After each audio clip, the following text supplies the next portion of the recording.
25년의 마지막 새벽 예배인 12월 31일 새벽 기도에 오신 여러분을 주님의 이름으로 환영합니다. 오늘 우리가 함께 살펴볼 하나님의 말씀은 시편의 마지막 편인 150편 1절로 6절입니다. 제가 하나님의 말씀을 낭독하도록 하겠습니다. 할렐루야! 그의 성소에서 하나님을 찬양하며 그의 권능의 궁창에서 그를 찬양할지어다. 그의 능하신 행동을 찬양하며 그의 지극히 위대하심을 따라 찬양할지어다. 나팔 소리로 찬양하며 비파와 수금으로 찬양할지어다. 소고치며 춤추어 찬양하며 현악과 퉁소로 찬양할지어다. 큰 소리 나는 재금으로 찬양하며 높은 소리 나는 재금으로 찬양할지어다. 호흡이 있는 자마다 여호와를 찬양할지어다. 할렐루야. 오늘은 2025년의 마지막 날에 읽는 시편의 마지막 찬송입니다. 그리고 오늘 우리가 읽은 이 시편은 매우 큰 소리들이 울려 퍼지고 있습니다. 1절부터 6절까지의 모든 본문에서 찬양한다라는 이 표현은 13번이나 나오고 있습니다. 이처럼 찬양하라는 표현이 많이 반복되며 하나님을 찬양한다라는 사실이 강조됩니다.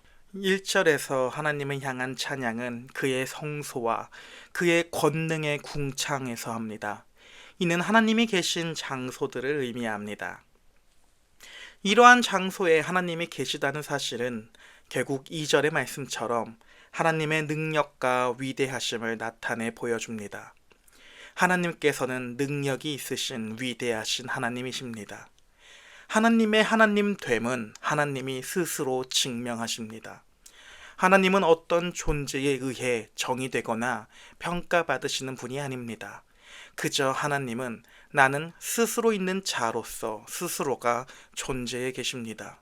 무궁하며 무한하며 변함이 없으신 영원하신 하나님이십니다. 이러한 하나님을 우리는 찬양하는 것입니다. 하나님은 찬양받기에 합당하신 분입니다. 따라서 오늘 본문의 시인은 이 땅의 모든 것으로 하나님을 찬양합니다. 나팔소리, 비파, 수금, 소고, 춤을 추면서 현악, 퉁소, 큰 소리 나는 재금과 높은 소리 나는 재금, 심지어 호흡이 있는 모든 사람들은 하나님을 찬양한다고 합니다. 이렇게 찬양을 하는 사람들에게는 신비한 경험을 하게 됩니다. 바로 1절의 표현대로 성소와 궁창이라고 하는 장소의 경계가 허물어지는 경험입니다. 물론 이 두 장소는 모두 하나님의 거룩함을 표현해주는 장소이기도 합니다. 그러나 정말 엄격하게 성소는 이 땅 위에 있는 장소입니다. 그러나 궁창은 어디에 있는 장소일까요? 바로 하늘인 것입니다. 땅에 있는 장소와 하늘에 있는 장소의 경계가 사라집니다.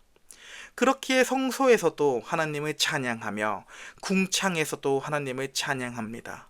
이 의미는 무엇일까요? 이는 우리의 예배 행위에서 우리가 이 땅에서 겪는 일상성과 우리의 정체성이 속해 있는 하늘이라고 하는 신성함이 서로 어우러지는 것입니다. 즉, 우리는 지금 이 땅에서 하나님을 예배합니다. 그러나 이게 끝이 아닙니다. 이 땅의 예배와 동시에 우리는 하늘에서도 하나님을 예배하고 있는 것입니다. 따라서 존 칼빈은 성령의 역사를 통해 우리가 하늘로 끌어올려져 천상 예배에도 참석한다고 말하고 있습니다. 그렇다면 이 천상 예배의 완성된 모습은 어디일까요? 이는 요한계시록에서 매우 생생하게 잘 보여줍니다. 계시록 5장 11절로 14절을 제가 읽어드리겠습니다. 내가 또 보고 들음에 보좌와 생물들과 장로들을 둘러선 많은 천사의 음성이 있으니 그 수가 만만이요 천천이라. 큰 음성으로 이르되 죽임을 당하신 어린 양은 능력과 부와 지혜와 힘과 존귀와 영광과 찬송을 받으시기에 합당하도다 하더라. 내가 또 들으니 하늘 위에와 땅 위에와 땅 아래와 바다 위에와 또 그 가운데의 모든 피조물이 이르되 보좌에 앉으신 이와 어린 양에게 찬송과 존귀와 영광과 권능을 세세토록 돌릴지어다 하니 내 생물이 이르되 아멘하고 장로들은 엎드려 경배하더라. 아멘. 오늘 시편의 마지막 노래이며 하나님을 찬양하는 13번의 이 찬양 소리는 요한계시록에서 완성이 되는 것을 볼 수 있습니다. 우리의 찬양은 하나님의 하나님 되심 자체에서 기원됩니다. 그리고 우리는 이 하나님을 알 수 있게 된 이유가 하나님이 찬양받기에 합당하시다라는 것을 알 수 있게 된 이유가 바로 예수 그리스도이십니다. 예수께서는 우리에게 하나님을 알리시기 위하여 이 땅에 오셔서 죽임을 당하십니다. 그렇기에 예수께서는 이제 영광과 찬송받기에 합당합니다. 오늘 시편 150편의 노래들은 이제 이 어린 양에게 흘러가게 됩니다.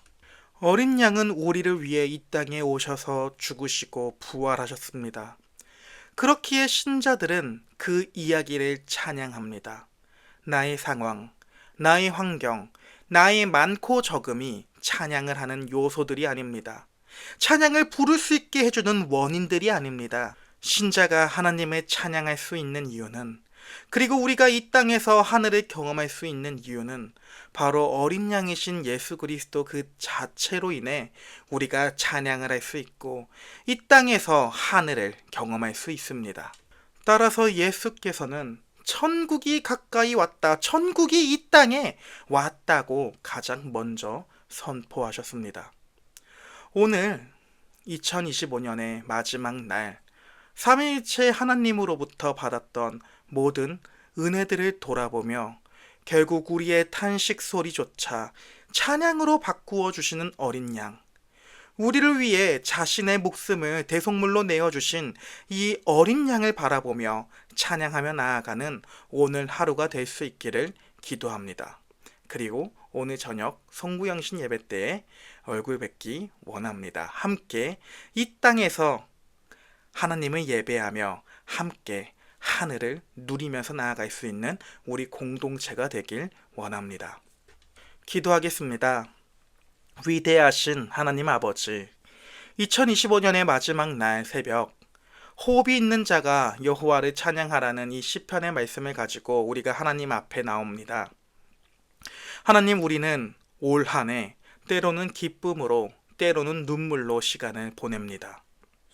하지만 우리의 상황과 환경이 변할지라도 변함없이 스스로 계시며 온 우주를 다스리시는 하나님의 위대하심을 찬양합니다.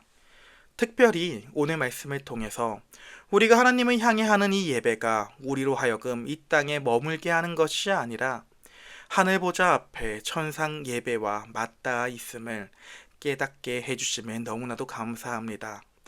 비록 우리는 연약하여도 죽임당하신 어린 양 예수 그리스도의 보혈을 의지하며 나아가오니 우리의 연약한 찬양, 우리의 연약한 존재됨을 받아주시옵소서. 우리의 탄식을 찬송으로 바꾸시는 주님, 다가오는 새해에도 우리의 호흡이 닿는 그날까지 예수 그리스도를 향해 찬양하며 나아갈 수 있도록 도와주시옵소서. 감사합니다. 예수님의 이름으로 기도합니다. 아멘. 주기도문으로 오늘 새벽 기도를 마치도록 하겠습니다. 하늘에 계신 우리 아버지여, 이름이 거룩히 여김을 받으시오며 나라가 임하시오며 뜻이 하늘에서 이루어진 것 같이 땅에서도 이루어지리이다. 오늘날 우리에게 일용할 양식을 주옵시고 우리가 우리에게 죄 지은 자를 사하여 준 것 같이 우리의 죄를 사하여 주옵시고 우리를 시험에 들게 하지 마옵시고 다만 악에서 구하옵소서. 대개 나라와 권세와 영광이 아버지께 영원히 있사옵나이다. 아멘.